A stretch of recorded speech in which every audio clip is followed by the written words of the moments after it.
베드로후서 2장입니다. 두 번 나눠서 말씀드리겠습니다.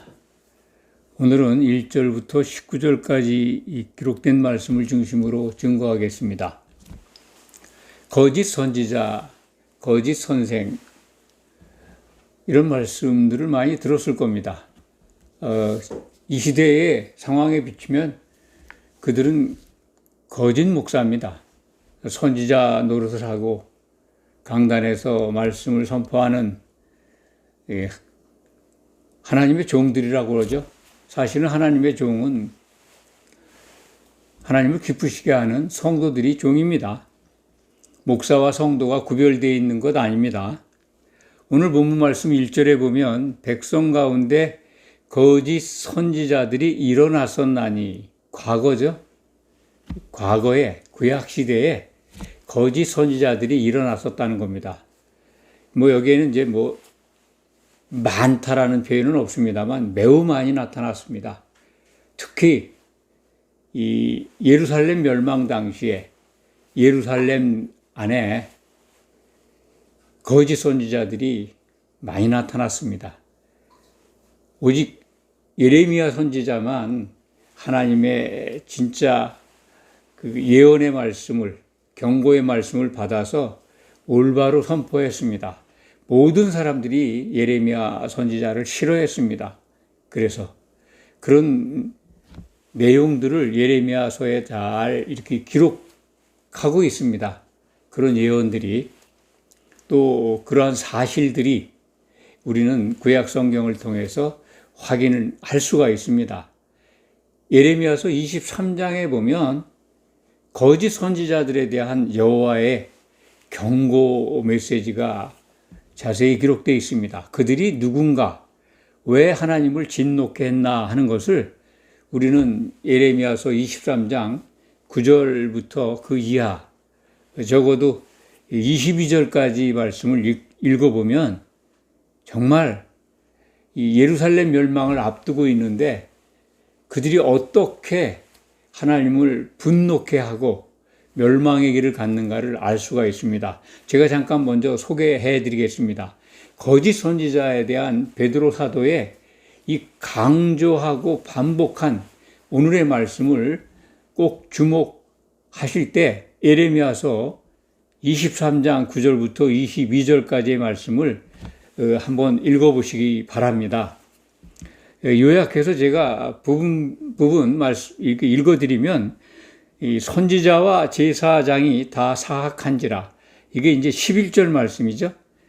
예레미야서 23장 11절 말씀에 선지자와 제사장이 다 악하다는 거예요. 사악한지라, 내가 내 집에서도, 내 집이라고 하는 건 크게는 예루살렘 도성이고, 그리고 좁게는 성전이죠. 여호와께서 거하시는 이 성전, 지성소 안에 임해 계십니다. 거기에서도 그들의 악을 하였노라. 그리고 14절엔 이런 말씀이 있습니다. 내가 예루살렘 선지자들 가운데에도 가증한 일을 보았나니. 그러니까 사마리아에 있는 제사장들, 선지자들, 그들에게도 가증한 일, 악을 보았는데 예루살렘 선지자, 그러니까 유대 땅에서 활동한 그 선지자들 가운데도 가증한 일을 보았나니 그들은 간음을 행하며 거짓을 말하며 악을 행하는, 참 그런 자들을 강하게 했다는 거죠. 그래서 사람으로 그 악에서 돌이킴이 없게 했다. 거짓말로 악을 행하게 했다. 그러니까 얼마나 여호와 하나님께서 진노하셨는가를 우리가 짐작하게 되고요. 15절 말씀엔 이런 게 있습니다. 그러므로 내가 그들에게 쑥을 먹으며 독한 물을 마시게 하리니 이는 사악이 예루살렘 선지자로부터 나와서 온 땅에 퍼지니라. 선지자들을 통해서 온 땅, 그러니까 유대 땅이죠. 성지입니다. 그러니까 교회, 신약 시대로 말하면 교회, 그리스도의 몸을 우리가 신약 성경을 통해서 땅이 그리스도의 몸인 것을 알 수가 있습니다. 그러니까 하나님의 거룩한 백성들이 모여 있는 구원받을 백성들이 이 하나님을 경외하고 예배를 사모하는 그러한 온 땅을, 온 교회를 다 더럽히고 있다는 겁니다. 그 다음에 이 16절 말씀입니다. 예레미야서 23장 16절에 너희에게 예언하는 선지자들의 말을 듣지 말라. 그런 거짓 선지자들의 말을 듣지 말라. 그들은 너에게 헛된 것을 가르치나니 그들이 말한 묵시는 자기 마음으로 말미암은 것이요 여호와의 입에서 나온 것이 아니니라. 이게 굉장히 중요하죠. 거짓 선지자들은 하나님의 말씀을 받았다고 하고 또 계시를 받았다고 하지만 그게 하나님께로부터 온 것이 아니라는 겁니다. 이 시대의 거짓 선지자들, 거짓 목사들, 이단뿐만이 아니라 대부분 다 하나님의 말씀이라고 하고 예수 그리스도를 믿는다고 하고 그리고 하나님과 내통한다고 또 이렇게 접촉한다고 하는데 사실은 우리에게 주어진 성경 말씀과 다르다면 그건 하나님께로부터 나온 게 아닙니다. 그러니까 참 여호와의 입에서 나온 예수님의 계시를 통해서 나온 것이 아닙니다. 신약 시대를 적용한다면 이것을 염두에 두시면서 오늘 사도 베드로가 교회에 주신 이 거짓 선지자, 곧 이 시대의 거짓 목사, 그들이 일어날 것을 예언했고 또 일어났다라고 말씀을 하시면서 그들의 정체, 그들이 받을 심판 내용을 오늘 본문 말씀에 자세하게 우리에게 일러주고 있습니다. 우리가 이 베드로후서 2장을 읽어보시면 거짓 선지자에 대해서 이렇게 다양한 언어로 다른 각도로 이렇게 자세하게 설명한 성경책이 다른 데 있을까 하는 생각을 하게 됩니다. 다른 곳에는 없습니다. 베드로후서 2장이 거짓 선지자에 대해서 가장 최상급 언어로 그들의 정체와 그들의 운명에 대해서 메시지를 던져주고 있습니다. 예수님이 마태복음 7장 15절에서 이 거짓 선지자들이 나타날 것을 제자들에게, 사도들에게 예언하셨습니다. 7장 15절에는 이 거짓 선지자들을 삼가해라. 양의 탈을 쓰고 있지만 속에는 노략질하는 일이다. 그들을 잘 분간해서 식별해서 알아야 한다라고 하는 말씀을 주셨고 24장 11절이죠. 거짓 선지자가 일어나 많은 사람을 미혹한다라고 하는 말씀도 있고 할 수만 있으면 모든 성도들을 미혹한다라는 이 거짓 선지자들이 많이 일어난다는 말씀은 24장에도 기록되어 있습니다. 이렇게 예수님은 거짓 선지자들의 출현을 미리 예언해 주셨는데 오늘 베드로 후서 2장 말씀은 그것을 구체적으로 이제 그들이 나타나는데 그들의 특징 또 그들이 받을 심판 그런 것들을 구약을 통해서 예를 들어 설명을 하고 있고 그들은 반드시 이 심판을 받아 멸망의 길로 갈 사람들이다 라고 지금 단언해서 기록하고 있습니다. 굉장히 언어가 최상급 언어입니다. 한번 보시겠습니다. 1절 말씀에 거짓 선지자들이 일어났었나니 너희 중에도 교회 안에도 거짓 선생들이 있으리라. 이제 예언하는 거죠. 예언 측면에서 있으리라 했는데 이미 나타났습니다. 베드로후서 3장에 가면 그들이 나타나서 예수님을 부인하고 재림을 없다라고 그렇게 선동하고 있는 걸 보면 이미 나타난 것을 우리는 확인하게 됩니다. 그 당시에서 그들을 어떻게 표현하냐면 그들은 멸망하게 할 이단을 끌어들인 자, 그 다음에 교회를 사신 줄을 부인하는 자, 임박한 멸망을 스스로 취하는 자. 굉장히 그 언어가 뭐라 그럴까요? 좀 과격하죠. 멸망을 스스로 취하는 자. 절대 이게 뭐라 그럴까요? 이 침소봉대한 언어가 아닙니다. 아주 적나라하게 그들의 운명을 우리에게 일러주고 있는 겁니다. 가감 없이. 그들은 멸망할 자들입니다. 임박한 멸망이라고 하는 건 예수님이 오시면 그들의 운명은 지옥에 던져진다 하는 것을 내포하고 있습니다. 2절에 보면 여럿이 그들의 호색하는 것을 따르리니, 여럿이라고 하는 건 성도들이죠. 거짓 목사가 선전하는 것을 따른다는 거예요. 이게 호색이라고 표현했는데 사실은 이 탐심을 갖게 해서 부패 타락시키는 거죠. 세상과 그냥 좋게 지내도 되는 것처럼 이렇게 가르치는 거죠. 그래서 많은 성도들이 세상의 것을 탐하게 한다는 거죠. 음행한다는 거예요. 음행. 호색이라는 게 음행이잖아요. 세상 걸 좋아한다는 겁니다. 이로 말미암아 진리의 도가 비방을 받는다. 진리의 도, 예수님의 교훈 말씀이 비방을 받는다는 거예요. 그러니까 뭡니까? 예수님을 부인하는 거죠. 사도들을 통해서 주신 예수님의 계시의 말씀, 복음의 그 은혜의 말씀을 따르지 않는다면 예수님을 부인하는 거고, 예수님이 주신 복음을 비방하는 겁니다. 폄하하는 거죠.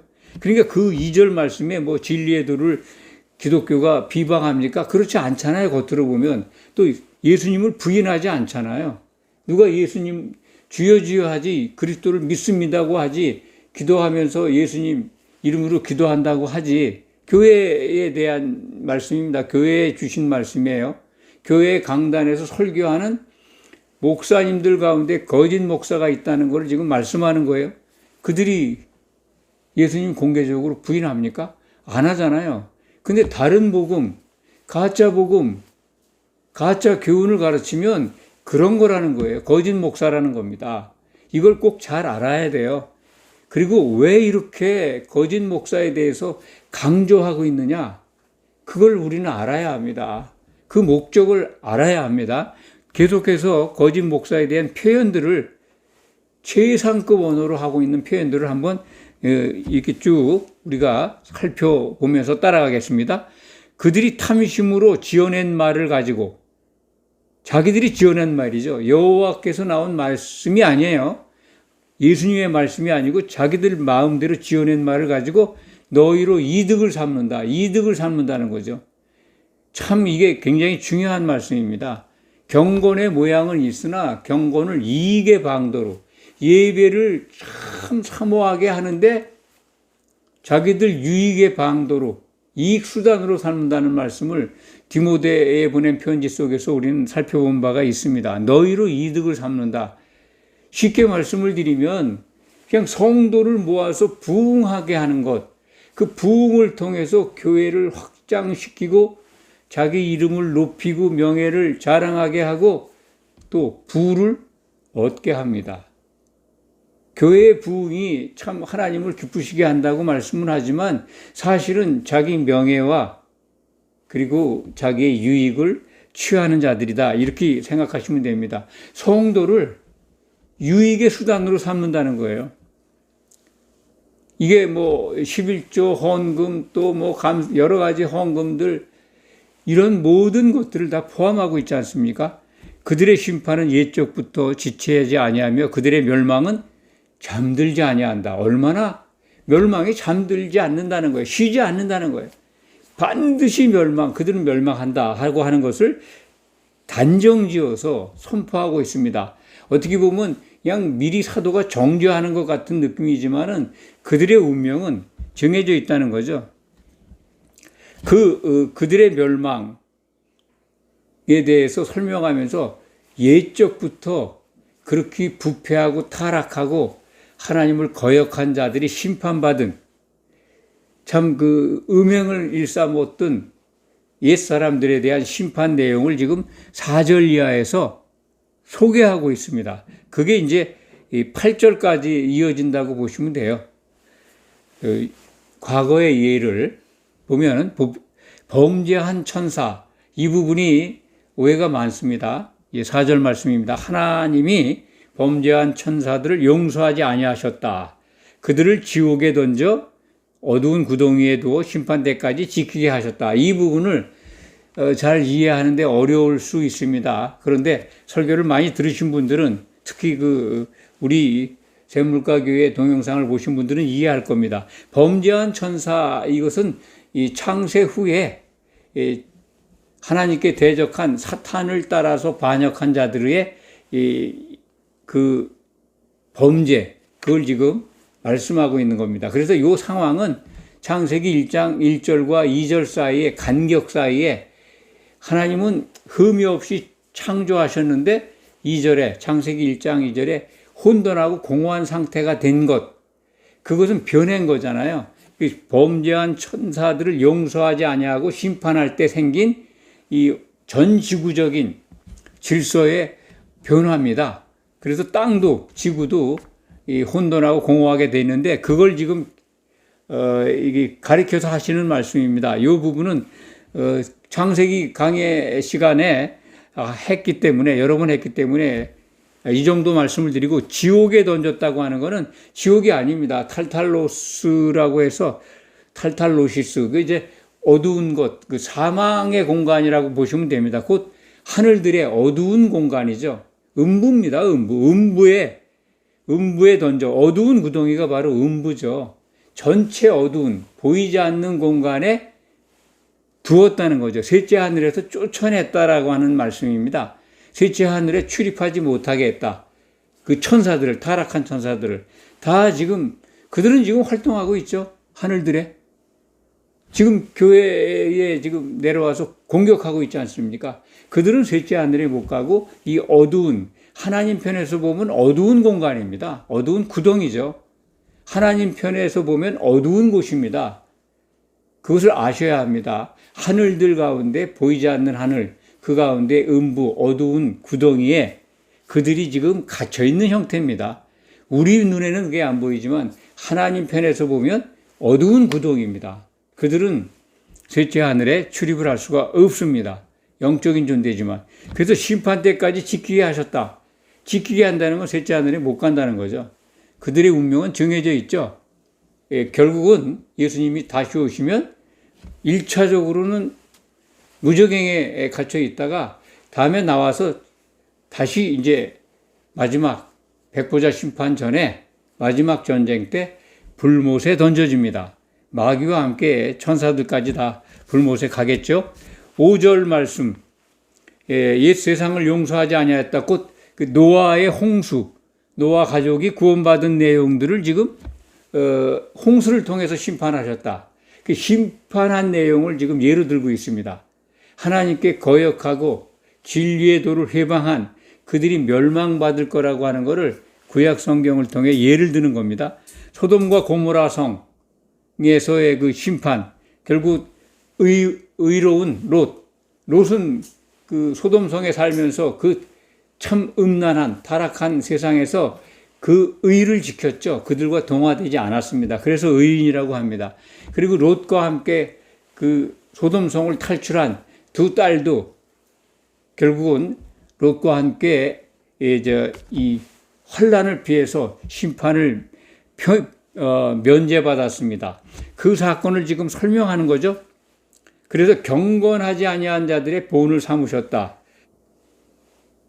불법을 행하는 자들이 받을 심판의 본으로 우리에게 보여주신 것이다 하는 것을 우리가 기억하고, 반드시 이 거짓 선지자, 거짓 선생, 거짓 목사들, 그들을 따르는 성도들도 이와 같은 운명을 피할 길이 없을 것이다 라고 하는 교훈의 말씀으로 받아야 될 줄 믿습니다. 불의한 자, 결국은 거짓 목사와 거짓 목사의 말을 따르는 자들, 불의를 행한 거죠. 그들은 심판 때 심판을 피할 길이 없을 것이다. 그런 것들을 우리가 오늘 본문 말씀을 통해서 교훈 삼아야 합니다. 결국은 거짓 선지자, 거짓 목사들에 대해서 이렇게 아주 강력한 언어로다가 이게 실체를 얘기하고 심판의 당위성을 얘기하고 있는 것은 우리로 하여금 이 말씀을 들으면서 정말 거짓 목사를 따르지 마라. 성경과 신약 성경에 주신 사도들의 말과 다른 것을 선포하는 자들을 따르지 말라. 그리고 그들 편에 서지 말라. 심판받는다 그런 겁니다. 심판은 뭡니까? 예수님이 오실 때 반드시 일어나는 그리스도의 심판 때를 말씀하는 겁니다. 마지막 백보자 심판도 거기에 포함됩니다만 그 심판 때에서 칭찬받아야 좁은 문을 통과하는 거잖아요.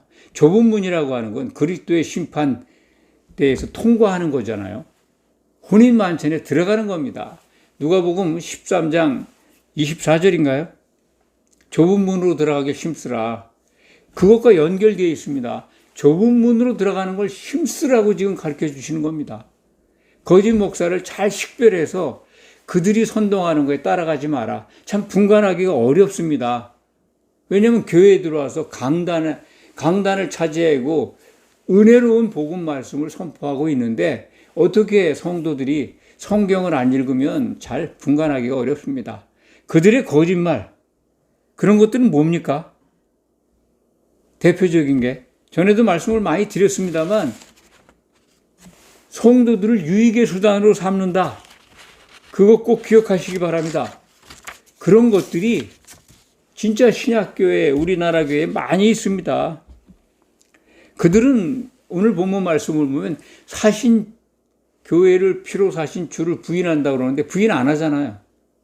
그런데 예수님의 말씀과 다른 걸 선포하면 그 부인하는 겁니다. 모독하는 거고 진리의 도를 부인하는 거고 탐심으로 세상의 것, 세상을 추구하지 않는다고 하는데 세상에 좋은 거 다 원해요.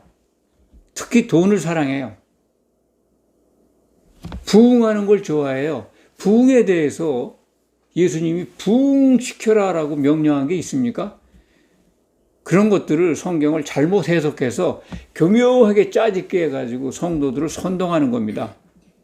성도들에게는요, 흠이 없이 보존되라고 끊임없이 사도들을 통해서 교훈하고 있습니다. 주님 오실 때 점도 흠도 없이 나타나기를 힘쓰라. 베드로 전서 후서에도 그 말씀으로 가득하잖아요. 우리는 그런 것들과 무관한 것을 가리킨다면 가짜 목사일 수 있다. 그런 것을 꼭 기억하시기 바랍니다. 이단만 문제가 아닙니다. 정통 교회 안에 참 이렇게 진리의 도를 그걸 비방하고 예수님을 부인하는 실질적으로 그런 말을 하나 하지만 겉으로는 실질적으로는 그렇게 성도들을 가리키는 자들이 이 시대에 너무나 많다. 지금 이 거짓 선생들, 거짓 목사들을 표현한 여러 설명들을 제가 빠른 속도로 제가 설명을 드리겠습니다. 베드로후서 2장 지금 1절에는 멸망하게 할 이단을 끌어들인 자들, 교회를 사신 줄을 부인하는 자들, 임박한 멸망을 스스로 취하는 자들이라고 하여튼 이 강력한 언어들이죠. 그들은 심판을 피할 수가 없다 그런 말씀이고 그 다음에 이제 이 10절에 가면은 육체를 따라 더러운 정욕 가운데 행하며 주를 멸시하는 자들, 음행하는 자들. 주를 멸시한다는 건 음행한다는 거죠. 예수님을 사모해야 되는데 세상을 사모하는 자들이라는 거죠. 그 다음에 10절에 보면 또 영광 있는 자들을 비방해요. 성도들을 비방, 모독해요. 또 그들은 이성 없는 짐승 같아요. 논리가 없다는 거예요. 안티논리입니다. 안티논리. 그러니까 이 이성이라고 하는 거는 우리가 갖고 있는 이성 그런 표현보다는 하나님의 논리를 가진 것 같은데 논리가 없는, 논리가 없다고 하는 거는 정말 잡혀 죽을 짐승과 같다는 거죠. 이성과 지성과 감성이 없어져 버려요. 논리가 없으면 기독인으로서 모든 걸 다 상실하는 실성한 사람처럼 되는 겁니다. 분별력이 없어지는 거죠. 그 다음에 진리를 알질 못해요. 그러니까 그리스도의 진리를 회방하죠. 비방하죠. 진리를 모르니까 엉뚱하게 예수 천국 불신지옥 같은 거에 빠져서 구원은 받았으니까 주님 만날 날만 죽으면 주님 만나게 되니까 이렇게 가르친다면 그렇지 않습니다. 주님 오실 때까지 잘 준비하라는 게 예수님의 말씀이잖아요. 사도들을 통해서. 그게 점도 없이 흠이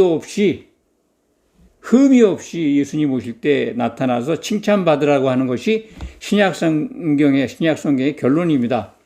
또 12절에는 멸망 가운데 멸망할 자들이라는 거예요. 멸망 가운데 멸망할 자들. 멸망이 아주 강조되어 있잖아요. 지옥에도 떨어지지만 결국은 그들은 생명책에 이름이 없어서 불못까지 간다고 이해하시면 될 것 같습니다. 그 다음에 13절에는 노는 것을 기쁘게 여기는 자들, 음심이 가득한 눈을 가지고 범죄하기를 그치지 아니하는 자들, 굳세지 못한 영혼들을 유혹하는 그 탐욕에 연단된 자들이라고. 탐욕이 아주 몸에 뱄어요. 세상 걸 너무 좋아해. 그런 사람들. 그리고 2장 14절에는 저주의 자식이라고까지 선언을 합니다. 여러분들 지금 들은 말씀만 들어도 그 단어들이 멸망, 저주, 그 탐심 이런 것들로 가득 차 있잖아요. 오죽하면 짐승이라는 표현까지 합니다.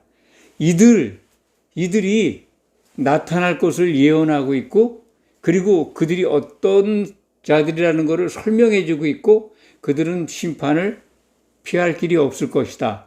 그러니 교회에 들어와 있는 성도들아, 이걸 잘 식별해서 분별해서 그들을 따르지 말라는 거예요. 그럼 식별하고 분별하는 기준이 뭐냐? 사도들이 한 말입니다. 이걸 배격하고 사람들이 만든 전통, 그리고 기독교가 만든 교리, 그리고 참 이단처럼 자기가 하나님께 따로 받은 어떤 메시지, 맨날 직통 계시를 받는다고 하는 사람들, 이러한 꾀임에 빠져서는 안 됩니다.